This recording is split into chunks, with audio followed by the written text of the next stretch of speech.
My wife and I have been together for 10 years and married for 9. She is amazing and our relationship is great. Because of her sheltered upbringing and her personality in general, I would describe her bedroom interests as vanilla. Our intimacy life is good, but anything we do that is kinky is something I want to do. I don't have an issue with this as she is willing to try things, and I only include these details to frame how out of character her behavior is recently. Her best friend, who I will call Sarah, was cheated on by her ex-husband and finalized her divorce about 3 months ago. She has spent a lot of time at our house recently because she is having a difficult time and does not really like being alone. There have been no issues with this. Sarah and I have always gotten along, and if coming over a couple of times a week to hang out with us helps her feel better, I am all for it. Last week, my wife started asking me weird questions like if I ever thought about having intimacy with other women. I thought this was insecurity from spending time with Sarah and hearing about her ex cheating on her over and over. I have never cheated on my wife and do not think about cheating on her, so I was very adamant that I do not want anyone besides her. She started framing the questions as hypotheticals and saying things like, "What if I was okay with you having intimacy with another woman?" I finally relented and said that if in an alternate universe where she was okay with it and it didn't affect our relationship, I would be interested. I followed up by stressing that she didn't have anything to worry about and I would never do what Sarah's ex did to her. She then just blurted out, "Would you want to have intimacy with Sarah?" Sarah is attractive, but I said absolutely not because at this point, it really felt like some kind of weird test. She kept trying to dig at the subject, and I got kind of pissed off and told her to stop trying to trap me into saying something stupid. She dropped it, and we didn't talk about it again until the beginning of this week. She again brought up Sarah and what I thought of her. I was pretty freaked out by this and started to think maybe my wife thought Sarah and I had something going on. So I offered to let her look through my phone or check anything else she wanted to. I think she saw I was getting upset, so she finally was direct. Apparently, Sarah doesn't want to start dating, but really wants a casual encounter with a man. Dating apps and meeting up with a stranger are out of her comfort zone, so my wife said, "You can borrow my husband," and intended it to be a joke. Sarah thought she was being serious and was all about the idea. My wife is telling me she finds the idea of me pleasing another woman really hot and basically offered up Sarah to me. Cheating has always been a deal breaker for both of us. So I am really confused by this sudden change-up. I have not given her an answer, but she is really pushing for me to do this. She brought it up mid-sex last night and was really getting off to the idea of me having intimacy with Sarah. I'm so torn because I have always wanted to see my wife express her kinks, but I just really feel like she has not thought this through. I think the fantasy in her head is so different than what reality will be. Neither of us have ever been in a relationship that includes outside people, and I fear that she isn't prepared for the emotions she will feel, no matter how many times she tells me she is. I will also admit that I really want to go through with this. I was content only having intimacy with my wife for the rest of my life, but now that the idea of getting to have intimacy with another woman one more time is out there, I am worried this will hurt my marriage or their friendship or both. I don't want to miss out on what might be the only time this is on the table, but I really, really do not want to mess up my marriage. My wife is so important to me, and losing her would be devastating. Has anyone been in a situation remotely similar to this or have any advice on how I should navigate this? Update. I posted an update below in the comments and then stepped away to deal with the fallout of the situation and to stop getting mad about some of the comments in here. I'm going to add it to the main post now since it's buried and people are still giving advice.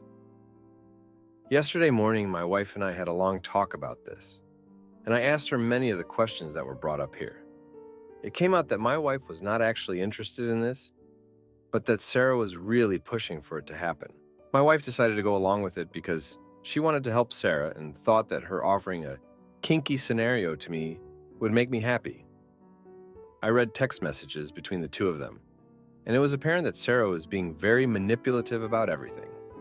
My wife didn't really see it while it was happening, since they have been so close for so long, and she couldn't really accept that Sarah would, out of nowhere, want to ruin her marriage. We decided that Sarah shouldn't be around anymore, and that she would cut almost all contact with Sarah. She called Sarah to confront her, and things got really nasty between them. Sarah proceeded to have a full-blown meltdown on social media and said some pretty messed up stuff about us. We blocked her on everything. We were told by friends that a lot of people called Sarah on her nonsense, and now Sarah deleted her meltdown. We are good, though. My wife feels pretty awful right now with the realization of where this would have gone. Lessons were learned, and crisis was avoided. I appreciate everyone who offered helpful advice. I won't be responding to anything further, as I would like to move on from this. Now, for a few comments before the update. Comment 1. Ask her a few simple questions. If I won't have intimacy with another woman for you, do you think it will hurt our marriage? Because I'm pretty sure if I do have intimacy with another woman for you, it's going to end up hurting our marriage. If I agree to have intimacy with Sarah for you or with you, will you want to have intimacy with Sarah without me? Is this a 100% one-time thing? If we go ahead and do this with Sarah, will it lead to you asking to have intimacy with anyone else, with or without me? Will you ask me to have intimacy with anyone else, or just Sarah? Are you just doing Sarah a favor, or is this mostly because you want to see me with another woman? Comment 2. I think Sarah overstayed her welcome. I know you both feel like it, but her not visiting for a while, then you can talk about it. Ask her if she's ready to face the consequences of what she would feel when you are servicing Sarah. You having second thoughts know that your wife can be all talk, but no follow through. She can't even properly communicate it with you and only gives it a thought when Sarah accepts the offer. She might not have been pressured with you, but got a little pressure from Sarah. Ask your wife if it's really worth risking your marriage. Now, for the update, thank you for sticking around for more of my life's chaos. So, the whole situation with my wife and Sarah took a turn for the worse. After my wife cut ties with Sarah, things seemed to be settling down. But, life has a funny way of throwing curveballs when you least expect them. Turns out, Sarah wasn't ready to let go. She started showing up at places she knew we'd be, like our favorite coffee shop and even at my workplace. It was creepy, to say the least. One day, I came home to find my wife in tears. Sarah had sent her a long email filled with apologies mixed with accusations. She claimed she was in a bad place and that my wife was abandoning her when she needed support the most. My wife felt guilty, torn between her loyalty to an old friend and the need to protect our marriage. In the midst of this, our 10th anniversary was approaching. I wanted to make it special, to show my wife how much she meant to me, especially after all the recent drama. I planned a weekend getaway, just the two of us, to a cozy cabin in the mountains. It was supposed to be a surprise. But before we could leave, Sarah did something that changed everything. She showed up at our house, uninvited and unannounced, with a guy she introduced as her new boyfriend. It was clear she was trying to prove she had moved on, but the tension was clear. My wife was polite but distant, and I was just trying to keep my cool. The visit was awkward, and Sarah's boyfriend seemed uncomfortable, like he was dragged into a situation he didn't fully understand. After they left, my wife and I had a heart-to-heart. She admitted that Sarah's presence was a constant reminder of a mistake that almost cost us our marriage. We agreed that we needed to move forward without Sarah in our lives. The weekend getaway was a breath of fresh air. We reconnected, laughed, and remembered why we fell in love in the first place. It was like a weight had been lifted off our shoulders. We came back home feeling stronger than ever, but the peace didn't last long. A few days later, we heard from mutual friends that Sarah's so-called boyfriend was actually someone she barely knew, someone she had convinced to play the part to make us jealous. It was sad, really, how far she was willing to go. The final straw came when Sarah tried to involve our families. She reached out to my wife's sister, spinning a story about how we had mistreated her. Fortunately, our families knew us better than that. They saw through Sarah's lies and stood by us. In the end, my wife made a tough decision. She sent Sarah a message, clear and final, telling her that their friendship was over. She blocked her on all platforms and asked our friends and family to respect our choice to cut Sarah out of our lives. It's been a rough couple of weeks, but we're getting through it. My wife is healing from the betrayal of a friend she thought she knew. And me?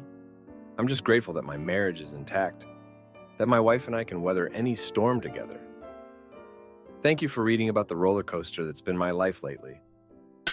Am I the idiot for taking control of our finances after my wife sold my sentimental item and lied about working late? My wife and I have been together for 26 years, married for 23. We have 4 kids ranging from teenage to adult. I'm coming to the realization that my wife doesn't really like me. I know she loves me, but it seems like I'm the last thing on her list most of the time. On the other hand, I can't stop thinking about her and ways to make her life easier or more enjoyable. I feel like somewhere along the line something changed, and now I'm more of a chore to her than anything else. I try not to be too sensitive or read too much into things, but it's pretty hard not to pick up on the clues. A few examples. Sexy time, while it still happens, is only when I initiate, and when I do, it's pretty much the standard pillow princess kind of deal. I try to do all of the things she likes, and in return, I get nothing. We've had conversations about the things I like lingerie, but I never get that. If she's on her period, she never offers to do anything. It's just quiet for a week. She doesn't ever have to do anything, of course. I would just think that she would want to, at least sometimes. If for no other reason, then it would make me happy. She also has become quite addicted to social media. She spends most of her time scrolling Facebook and Instagram. It's the first thing she does when she wakes up, spends 30-45 minutes scrolling before even getting out of bed. I can be lying right next to her the whole time, and not so much as a hello. It's the only thing she does anymore after she gets home from work. No other hobbies or interests. They've all dropped off along the way. If I say anything about it, she gets very defensive, and I drop it. Her eyes light up, and she gets pretty happy to talk to all the kids, which is awesome. I just wish I had the same effect. If I didn't actively engage her in conversation, we could go all day or longer without talking. She pretty much has zero interest in anything I like. As a matter of fact, as soon as I get into something that she might like, it very quickly turns into something she doesn't. If I do stop talking to her, then I'm the one being moody and grumpy, which just gives her more reason to not want to interact with me. I've tried to talk to her about these things, and she sometimes makes me think I might have gotten through to her, but nothing ever changes. That just hurts worse, because I get my hopes up thinking I might have finally had a breakthrough, only to see nothing change. I'm not perfect. I know I have my flaws and faults, but she genuinely is the most important thing to me, and I just want to feel like I'm getting that in return. I doubt she's cheating and divorce is off the table, so how do I go through the rest of my life caring a bit less and change that power dynamic so that I don't feel like we have an 80-20 relationship? Sorry for the long post. I even left out a bunch of things. I'll answer any questions and provide more details if people need them. Now, for a few comments before the update. Comment 1. We have an 80-20 relationship. Okay. So 80 and 20, what exactly? Does this encompass your entire relationship? Who do you think holds the power here? Power over what? Who cooks, cleans, decides what food to buy? When to wash the towels? Who handles the money? Who makes the money? What about appointments, planning, date nights, gifts for family members, Christmas, birthdays? Who gets called first about the kids? What emotions does your wife feel on a day-to-day basis? What do you both do all day? Comment 2. This post is incredibly concerning. Instead of asking how you can get through to her, if others have dealt with this and successfully reversed it, you want to know how to stop caring. This feels less like a call for help and more like a, please tell me I'm good and she is awful. Get into counseling. If that doesn't work out, separate. People deserve partners on the same level as them. Now for the update. Thanks for all the comments on my last post. Things have escalated since then, and not in a good way. Last month, my wife threw a surprise party for one of our kids. The whole family was there, except me. She said it was an oversight, but how do you forget your husband? It stung, and it was the talk of the family for weeks. Everyone was whispering, wondering if there was trouble in paradise. I played it cool, but inside, I was boiling. Then, 2 weeks ago, she did something that really got under my skin. She sold my vintage record player, said it was taking up too much space. That record player was my dad's, and she knew it meant the world to me. When I confronted her, she shrugged it off, said we needed the money. but I saw her splurge on a designer bag the next day. That's when I knew she wasn't just distant. She was actively pushing me away. The kids noticed the tension. Our eldest tried to mediate, but it only made things worse. My wife snapped at them, saying they were taking my side. It was a mess. The house felt like a battleground, and I was losing allies by the minute. But the real kicker came last week.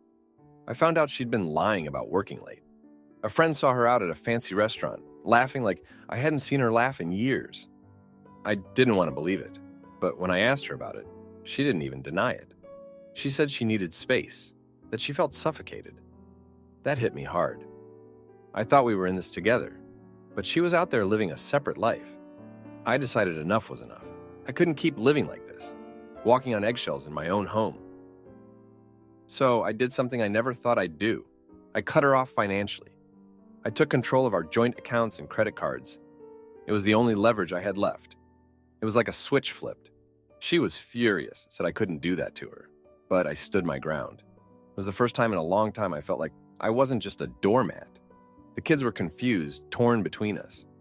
I hate that it's come to this, but I had to show them that actions have consequences. Now we're in this weird limbo. She's cold one minute, trying to sweet-talk me the next. But I'm done playing games. I'm sleeping in the guest room and keeping to myself. The house is quiet. Too quiet. It's like we're strangers under the same roof. I'm not sure what the future holds. I never wanted it to come to this. But I can't keep living in a one-sided relationship. I'm starting to look out for myself, and it's about time. Thanks for reading. Am I the idiot for staying with my boyfriend after he cheated and got his ex pregnant? I've been with my boyfriend for 8 years. We have a lot of history together, but our relationship is not the greatest. We've been on and off all the time, never longer than a week though, and always fighting over really immature things. I've never been with anyone else, but after our 5th year anniversary, we broke up for a week and he was with someone else, physically. Just mentioning this, because after that, even though I've forgiven him, I just haven't seen him the same way. Current situation, my boyfriend is unemployed.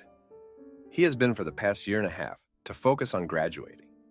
He's finishing up his business degree and has a good job lined up starting in December. He lived at home with his mother, but I was the main one supporting him with money for food, groceries, and random expenses. I also helped pay his tuition. Mentioning this because I'm tired of paying for so much.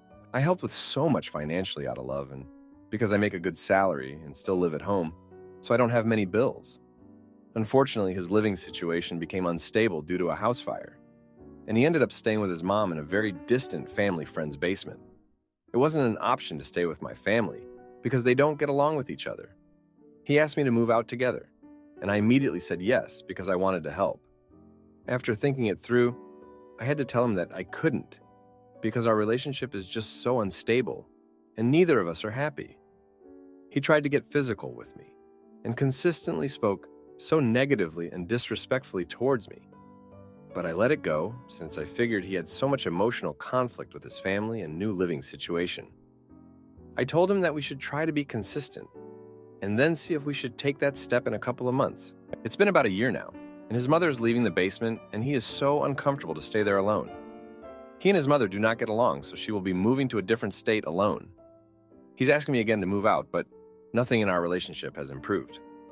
He still speaks to me, however, blames me for everything, and just expects so much of me. I feel as though since I'm still with him, it doesn't make sense for me to not want to move out with him, but it's still a lot that bothers me. 1. Even though I can afford it, it's so much to fully furnish an apartment, pay rent, groceries, gas, etc. He also expects me to help pay his credit card debt, $2,000, while doing that. 2. I'm so family-oriented. Even though I'm 25 and making a good amount, I'm comfortable and wanted at home. But I would still move out by the end of the year even if I was single. I just hate that my family will be cut out of the process. I doubt they'll even see our place because they don't like each other. 3. Since it's my first time moving out, I want to be near home. But he's saying he wants to look in a different state even and gets mad when I say I want to be close to my family because he says I should be ready to start a life with him. I'm really overwhelmed. I don't know if I explained this well at all, and I sound so selfish, but trust me, I do a lot for him. and it's hard to because he comes off as very ungrateful to me. Any advice would be appreciated, and even if you think I'm evil, please give me a little grace, because I'm trying. Now for a few comments before the update. Comment 1. He is emotionally, physically, and financially harassing you. Cut him off and stay with your family. He is emotionally and physically hurtful because he wants your money. You do not owe him anything. Do not feel guilty about cutting him off. He has done this to himself. Get therapy or counseling for yourself to find out why you are putting up with someone treating you this way. It is better to be single than to be with someone like this. Comment 2. You're not selfish. You're trauma bonded to a loser. You need to leave the relationship and go no contact. It will feel scary because you've been together so long, but you deserve so much more than this. Time to get out, be single, and learn what a healthy relationship looks like before trying again. He will not make it easy on you because he benefits so much, but make a good plan and go. Good luck. Now, for the update. Thanks for sticking it around. A lot has happened since I last wrote. So, remember how I was supporting my boyfriend financially? Well, things took a turn. His mom moved out and he was left in that basement alone. He was desperate, so I caved and we started looking for places, but then, out of nowhere, his ex, the one he was with during our break, showed up pregnant. She claimed it was his, and my world just stopped. He denied it, of course, but I could see the guilt in his eyes. We fought like never before. I felt betrayed all over again. The trust I'd rebuilt crumbled. I wanted to leave him, but he begged me to stay, promising it wasn't his. I was torn, but I stayed. Maybe I was a fool, but I couldn't just walk away after 8 years. While we were dealing with that mess, I got a call from my job. They were downsizing, and I was laid off. Just like that, my financial stability vanished. I was in shock. I'd been the one holding everything together, and now I was jobless. My boyfriend was still in school, so I couldn't lean on him financially. We moved into a small, cheap apartment because we had no choice. The fights got worse, with money, or the lack of it, always at the center. He graduated, but the job he had lined up fell through. The economy, they said. So there we were, both unemployed, barely scraping by, and his possible child on the way. The paternity test came back. The baby was his. I felt like someone had punched me in the gut. He had a child with someone else, while I was dreaming of our future together. He apologized a million times, but sorry didn't change the fact that there was a baby who would always be a reminder of his betrayal. I should have left then, but I didn't. I told myself it was because I loved him, but maybe I was just scared to be alone. We stayed together, and I tried to accept the baby as part of our lives. His ex, however, made it clear she wanted him back, and I could see him wavering. Then my parents got involved. They never liked him, but when they found out about the baby, they were furious. They told me I deserved better, that I was wasting my life with him. We argued, and I stopped talking to them for a while. I was isolated, stuck in a loveless relationship, and now I had lost my family's support. One day, I came home early and found him with his ex. They didn't see me, but I saw enough. The lies, the cheating, it was all too much. I packed my bags and left. I didn't know where to go, but I couldn't stay there a minute longer. I ended up at a friend's couch, jobless and heartbroken. I started applying for jobs nonstop, determined to get back on my feet. It was tough, but after a few weeks, I landed a position. It wasn't as good as my old job, but it was a start. I'm still picking up the pieces of my life. I've started talking to my parents again, and they've been supportive, helping me find a place of my own. I'm learning to stand on my own 2 feet without him. Looking back, I see how much I put up with, how much I lost. I'm not sure why I stayed so long or why I let things get so bad. But I'm out now, and I'm trying to move forward. It's not easy, but I'm doing it, one step at a time. Thanks for reading. If you like this video, you'll probably like these too. Also, while you're here, please consider subscribing. It's your support that keeps this channel alive and allows me to make better and longer videos. Have a great day.